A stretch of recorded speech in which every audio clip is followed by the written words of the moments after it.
I'm going to make some brief remarks, sign an executive order, and then take your questions, if that's okay with you all.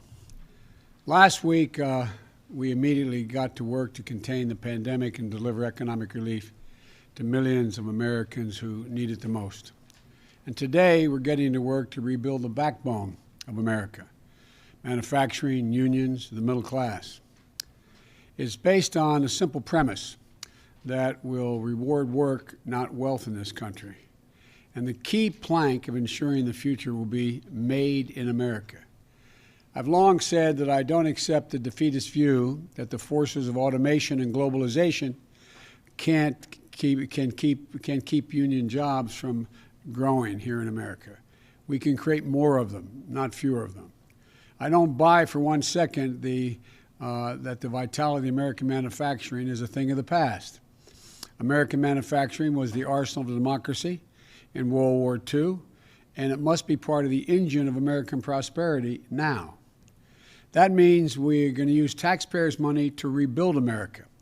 We'll buy American products and support American jobs, union jobs. For example, the federal government every year spends approximately $600 billion in government procurement to keep the country going, safe and secure. And there's a law that's been in the books for almost a century now to make sure that that money, when spent, taxpayers' dollars for procurement, is spent to support American jobs and American businesses. But the previous administration didn't take it seriously enough. Federal agencies waived the Buy American requirement without much pushback at all. Big corporations and special interests have long fought for loopholes to redirect American taxpayers' dollars to foreign companies for the products that are being made. The result, tens of billions of American taxpayers' dollars supporting foreign jobs and foreign industries. In 2018 alone, the department spent $3 billion, the Defense Department, on foreign construction contracts, leaving American steel and iron out in the cold. It spent nearly $300 million in foreign engines and on vehicles instead of buying American vehicles and engines from American companies, putting Americans to work. Under the previous administration, the federal government contract awarded directly to foreign companies went up 30%. That is going to change on our watch. Today, I'm taking the first steps in my larger Build Back Better recovery plan that invests in American workers, unions, and businesses up and down the supply chain. And I know that previous presidents entered office by promising to buy America and instituting the Buy American policy, but here's why this is different and not the same. I'll be signing an executive order in just a moment, tightening the existing Buy American policies and go further. We're setting clear directives and clear explanations. We're going to go to the core issue with a centralized, coordinated effort. Look, today, I'm creating a director of Made in America at the White House Office of Management and Budget, who will oversee our All of Government Made in America initiative. That starts with stopping federal agencies from waiving Buy American requirements with impunity, as has been going on. If an agency wants to issue a waiver to say we're not going to buy an American product as part of this project, we're going to buy a foreign product, they have to come to the White House and explain it to us. We're going to require that waivers be publicly posted. That is, someone seeking a waiver to build this particular vehicle or facility, and it's going to buy the following foreign parts. That waiver, the request for it's going to be posted. Then we'll work with small American manufacturers and businesses to give them a shot to raise their hand and say, yeah, I can do that here in my shop, in my town. It's about, as you've heard me say before, I used to have a friend who was a great athlete who said, you got to know how to know. These small businesses don't even know they can compete for making the product that is attempting to be waived and be able to be bought abroad. And I'm directing the Office of Management and Budget to review waivers to make sure they are only used in very limited circumstances. For example, when there's an overwhelming national security, humanitarian, or emergency need here in America. This hasn't happened before. It will happen now. Here's what else we're going to be doing. Under the Build Back Better recovery plan, we'll invest hundreds of billions of dollars in buying American products and materials to modernize our infrastructure, and our competitive strength will increase in a competitive world. That means millions of good-paying jobs using American-made steel and technology to rebuild our roads, our bridges, our ports, and to make them more climate resilient, as well as make them able to move faster and cheaper and cleaner to transport American-made goods across the country and around the world, making us more competitive. It also means replenishing our stockpiles to enhance our national security. As this pandemic has made clear, we can never again be in a position where we have to rely on a foreign country that doesn't share our interest in order to protect our people during a national emergency. We need to make our own protective equipment, essential products and supplies. And we'll work with our allies to make sure they have resilient supply chains as well. We'll also make historic investments in research and development, hundreds of billions of dollars, to sharpen America's innovative edge in markets where global leadership is up for grabs. Markets like battery technology, artificial intelligence, biotechnology, clean energy. The federal government also owns an enormous fleet of vehicles, which we're going to replace with clean electric vehicles made right here in America by American workers, creating millions of jobs, 1 million auto worker jobs in clean energy and vehicles that are net zero emissions. And together, this will be the largest mobilization of public investment in procurement, infrastructure, and R&D since World War II. And with the executive order I'll be signing today, we'll increase Buy American requirements for these kinds of projects and improve the way we measure domestic content requirements. For example, right now, if you manufacture a vehicle for the federal government, you need to show that at least 50% of the components of that vehicle were made in America. But because of loopholes that have been expanded over time, you can count the least valuable possible parts as part of that 50% to say made in America, while the most valuable parts, the engines, the steel, the glass, are manufactured abroad. So basically, we're batting 0 for 2. The content threshold of 50% aren't high enough. And the way we measure the content doesn't account for U.S. jobs and economic activity. We're going to change that as well. The executive action I'm signing today will not only require that companies make more of their components in America, but that the value of those components is contributing to our economy, measured by things like a number of American jobs created and or supported. At the same time, we'll be committed to working with our trading partners to modernize international trade rules, including those relating to government procurement, to make sure we can all use our taxpayer dollars to spur investment that promotes growth and resilient supply chains. And here's what else the action does. When we buy America, we'll buy from all of America. That includes communities that have historically been left out of government procurement. Black, brown, Native Americans, small businesses and entrepreneurs in every region of the country. We will use a national network of manufacturers called the Manufacturing Extension Partnership that's in all 50 states and Puerto Rico to help government agencies connect with new domestic suppliers across the country. This is a critical piece of building our economy back better and including everyone in the deal this time, especially small businesses that are badly hurting in this economy. The executive action I'm taking also reiterates my strong support for the Jones Act and American vessels, and our ports, especially those important for America's clean energy future and the development of offshore renewable energy. I'll close with this. The reason we need to do this is America can't sit on the sidelines in the race for the future. Our competitors aren't waiting. To ensure the future is made in America, we need to win not just the jobs of today, but the jobs and industries of tomorrow.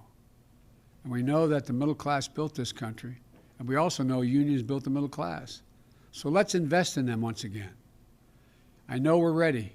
Despite all we're facing, I've never been more optimistic about the future of America than I am today.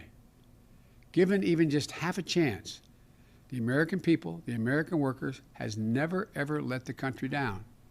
Imagine if we give them a full chance. That's what we're going to do. I'll stop here and sign the executive order, and then come back and take some of your questions.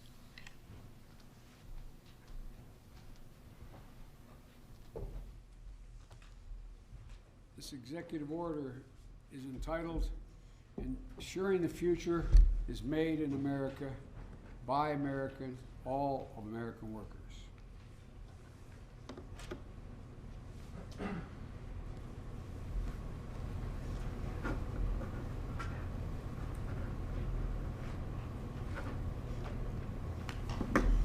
There you go. Now I'll be happy to take your questions. Great.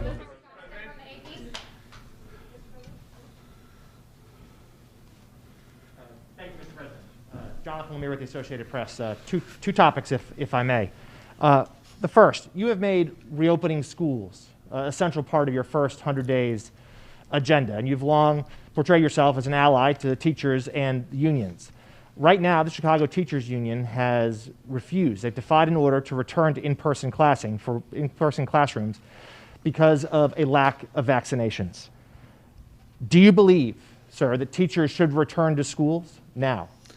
I believe we should make school classrooms safe and secure for the students, for the teachers, and for the help that's in those schools maintaining the facilities. We need new ventilation systems in those schools. We need testing for people coming in and out of the classes. We need testing for teachers as well as students. And we need the capacity to know that, in fact, the circumstance in the school is safe and secure for everyone. For example, there's no reason why the clear guidance will be that every school should be thoroughly sanitized from the lavatories to the hallways. And so this is about making, and none of the school districts that I'm aware of, there may be some, public school districts, have insisted that all those pieces be in place. And I might add, it's the same kind of thing I hope we can do with small businesses and businesses, making sure they have the capacity to test their workers when they come in, to make sure they have plastic dividers between their booths and in their restaurants, et cetera, to make sure they can sanitize. So it's not so much about the idea teachers aren't going to work. The teachers I know, they want to work. They just want to work in a safe environment, and as safe as we can rationally make it, and we can do that, and we should be able to open up every school, kindergarten through 8th grade, if in fact we administer these tests. And it'll have the added advantage, I might add, of putting millions of people back to work. All those mothers and fathers that are home taking care of their children rather than go to work even when they can work. They're not able to do it unless they have the luxury of working distance-wise like many of us do. They're not able to do it. And so this is about generating economic growth overall as well. Great. Alex from Reuters.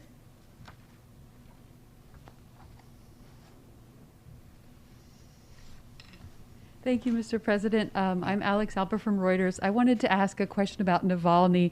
If you are considering imposing sanctions on any of the individuals involved in his attempted poisoning and or his arrest when he returned from Germany, and if not, is that related to your concerns about it potentially derailing a New START extension? Thank you.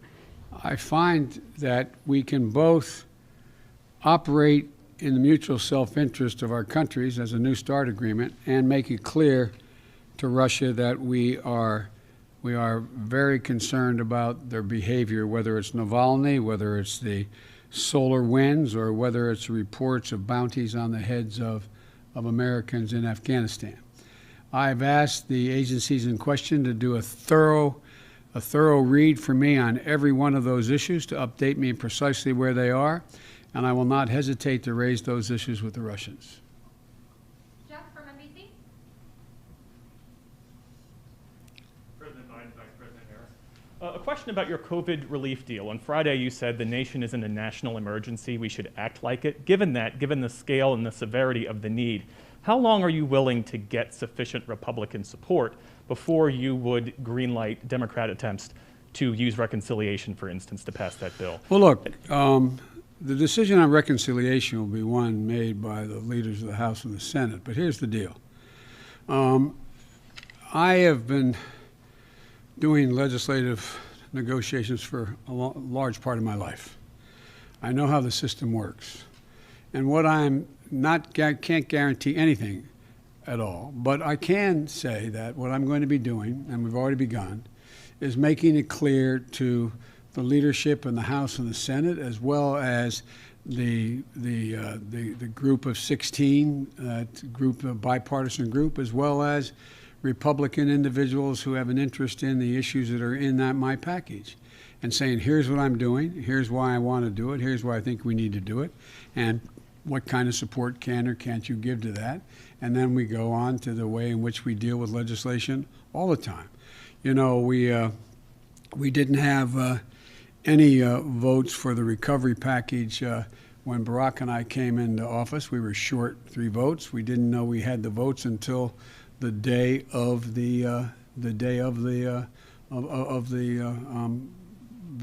bringing it up. And but here's the deal, you know, it's interesting, and I know you ask a lot of these questions, you know the answers, but you have to help educate the public as well. I'm not suggesting you don't know what I'm about to say. No one wants to give up on their position until there's no other alternative. They have to make a decision that they don't support what is being proposed, or they insist on what they have, or they let it all go away, fall down. I think we're far from that point right now. The decision to use reconciliation will depend upon how these negotiations go. And let me make clear about negotiations. I've always believed part of negotiation on the part of a president and or a chairman of a committee trying to get a major piece of legislation passed is about consultation. It's not enough for me just to come up to you and say, I like this, I expect you to support it. I want to explain to you why I think it's so important in this package that we have to provide for money for additional vaccines, why I think it's so important why we provide for money to extend unemployment benefits, why I think it's so important that we provide money to provide for the ability of people not to be thrown out of their apartments during this pandemic because they can't afford their rent. And to make the case to you why I think and what I think the priorities within this piece, that we think the priorities are, I apologize, were within this legislation. And I don't expect we'll know whether we have an agreement and to what extent the entire package will be able to pass or not pass until we get right down to the very end of this process, which will be probably in a couple weeks. But the point is, this is just a process beginning. Annie, the Washington Post. Thank you, Mr. President. Annie Linsky with the Washington Post. Annie. I wanted to ask you a little bit about one of the sort of major themes of your campaign and how you sort of intend to measure and enact it, and that is the idea of unity. If you could talk a little bit about what you see unity as being. There are some people who are defining it as being bipartisan. Others are saying it is what most of the people in the country, defined by some poll, might believe, or any sort of number of, or perhaps it's 50 plus 1, or 50 plus 2, or 75%. So given that it is such a key part of your message and your promise, can you talk and reflect a little bit more about what is unity when you see it and as you define it? Well, Annie, I think it makes up several of the issues, the points you made. One is unity requires you to eliminate the vitriol. Make anything that you disagree with about the other person's personality or their lack of integrity or they're not decent legislators and the like. So we have to get rid of that. And I think that's already beginning to change, but God knows where things go, number one. Unity also is trying to reflect what the majority of the American people Democrat, Republican, Independent, think is within the fulcrum of what needs to be done to make their lives and the lives of Americans better. For example, if you look at the data, and I'm not claiming the polling data to be exact, but if you look at the data, you have, I think it's, I hope I'm saying it gets correct. You may correct me if I get the number wrong. I think it's 57, 58% of the American people, including Republicans, Democrats, and Independents, think that we have to do something about the COVID vaccine. We have to do something about making sure that people who are hurting badly, can't eat, don't have food, are in a position where they're about to be thrown out of their apartments, et cetera, being able to have an opportunity to get a job, that they all think we should be acting, we should be doing more. Unity also is trying to get, at a minimum, if you pass a piece of legislation that breaks down on party lines, but it gets passed, it doesn't mean there wasn't unity. It just means it wasn't bipartisan. I prefer these things to be bipartisan because I'm trying to generate some consensus and take sort of the, how can I say it, the vitriol out of all of this. Because I'm confident from my discussions. There are a number of Republicans who know we have to do something about food insecurity for people in this pandemic. I'm confident they know we have to do something about figuring out how to get children back in school. And there's easy ways to deal with this. One, if you're anti-union, you can say it's all because of teachers. If you want to make a case, though, that it's complicated, you say, well, what do you have to do to make it safe to get in those schools? Now, we're going to have arguments. For example, I propose that because it was bipartisan, I thought it would increase the prospects of passage, the additional $1,400 in direct cash payment to folks. Well, there's legitimate reason for people to say, do you have the lines drawn the exact right way? Should it go to anybody making over X number of dollars or why? I'm open to negotiate those things. That's all. I picked it because I thought it was rational, reasonable, and it had overwhelming bipartisan support in the House when it passed. But this is all a bit of a moving target in terms of the precision with which this goes. You're asking about unity, 51 votes, bipartisan, et cetera. The other piece of this is that the one thing that gives me hope that we're not only going to sort of stay away from the ad hominem attacks on one another is that there is an overwhelming consensus among the major economists at home and in the world that the way to avoid a deeper recession moving in the direction of losing our competitive capacity is to spend money now. From across the board, every major institution has said, if we don't invest now, we're going to lose so much altitude in terms of our employment base and our economic growth, it's going to be harder to reestablish it. We can afford to do it now. As a matter of fact, I think the response has been, we can't afford not to invest now. We can't afford to fail to invest now. And I think there's a growing realization of that on the part of all but some very hard-edged partisans, maybe on both sides, but I think there is a growing consensus. Whether we get it all done exactly the way I want it remains to be seen. But I'm confident that we can work our way through. We have to work our way through because, as I've said 100 times, there is no ability in a democracy for it to function without the ability to reach consensus. Otherwise, it just becomes executive fiat or battleground issues that get us virtually nowhere. I don't want to hold my colleague may know, the vice president, but I think there were very few debates on the Senate floor the whole last year on almost any issue. Well, that benefits no one. Doesn't inform anybody, doesn't allow the public to make judgments about who they think is right or wrong. So I am optimistic that it may take some time, but over the year, the way if we treat each other with respect, and we're going to argue like hell. I'm confident of that, believe me, I know that. I've been there. But I think we can do it in a way that we can get things done for the American people. Great. Last question, Josh from Bloomberg.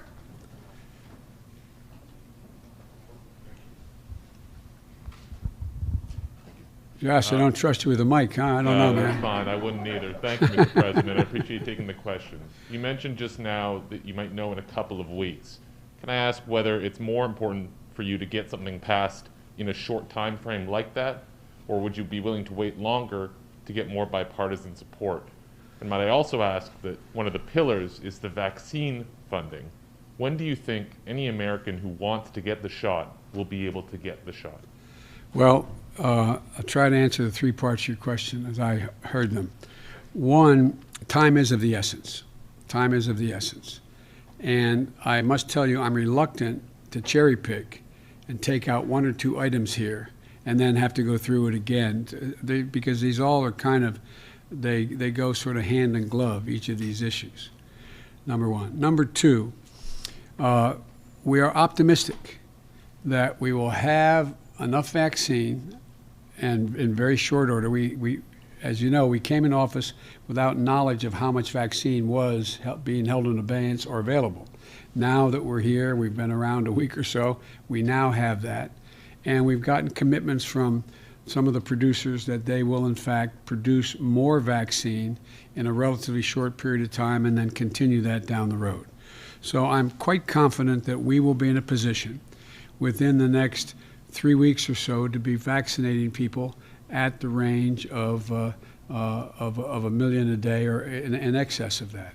That is I promised that we would get at least 100 million vaccinations. That's not people, because sometimes you need more than one shot, the vaccination, but 100 million shots in people's arms of the vaccine.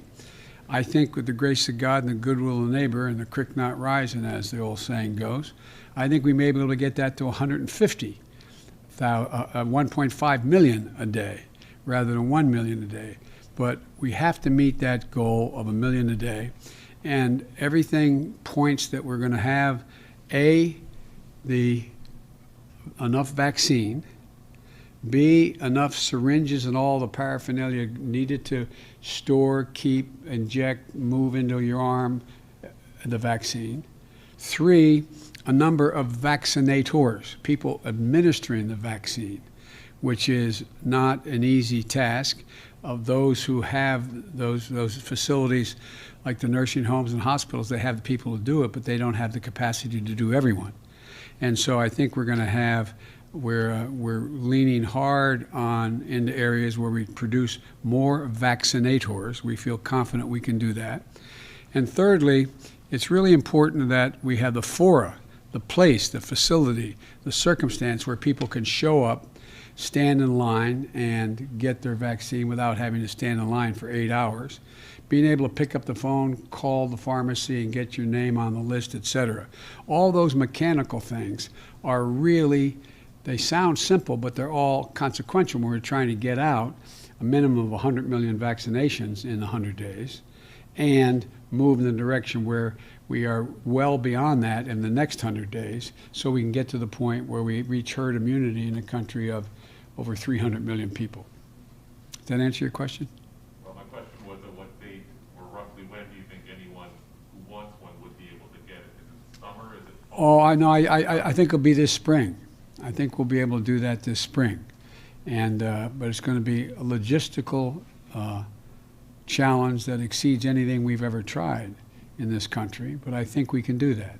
I feel confident that by summer we're going to be well on our way to heading toward herd immunity and increasing the access for people who aren't on the on the list, all the way going down to children, and how we deal with that. But I feel good about where we're going, and I think we can get it done. Thank you, guys. One more on vaccine. Mr. President, one more on vaccine. Now, wait. I know he always asks me tough questions, and he always has an edge to them, but I like him anyway. So go ahead and ask the question. Thank you, Mr. President.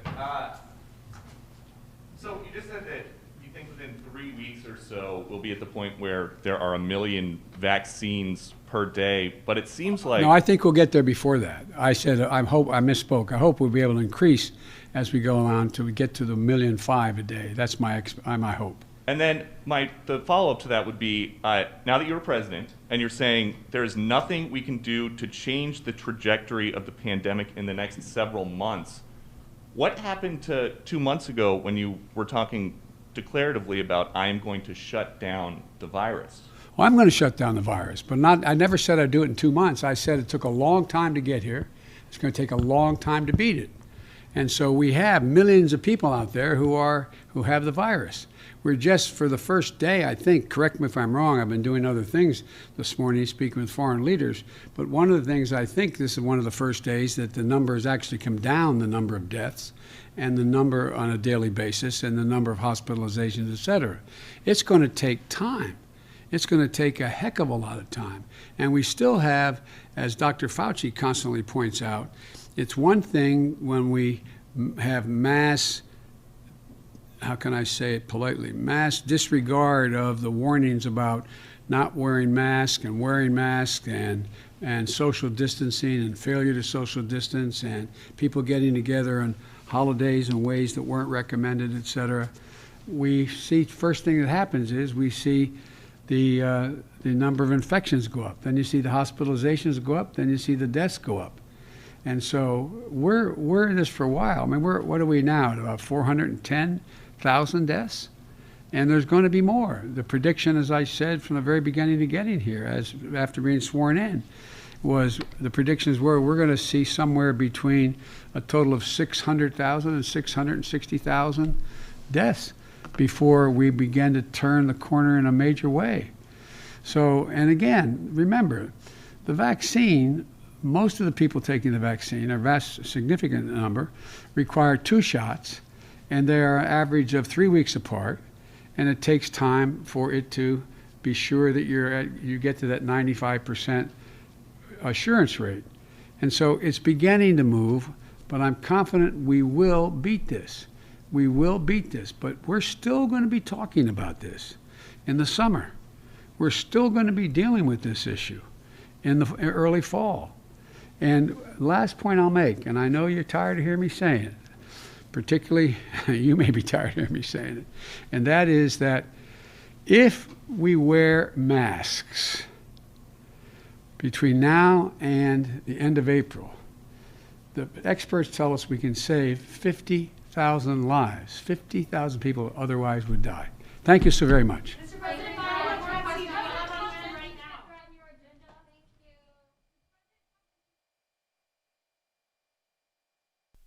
All right, folks, thank you so much for joining us here at Golden State Times for the Biden press conference. Let us know what you guys think in the comment section below, and make sure you guys also share this video on social media and you click the thumbs up button, because that helps Golden State Times. If you click the thumbs down button, it hurts us immensely. And we're trying to stay here live for you guys to cover the news and to show you exactly what is going on. So don't forget to click the thumbs up button. The thumbs down button hurts us a lot.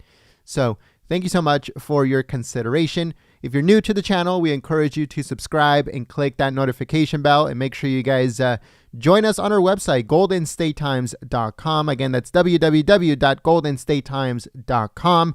And also follow us on Twitter at Gold State Times. That way you stay up to the second informed of everything that is going on in politics, breaking news, scoops, and everything else in between. Thank you so much, folks, and we'll see you soon. Peace.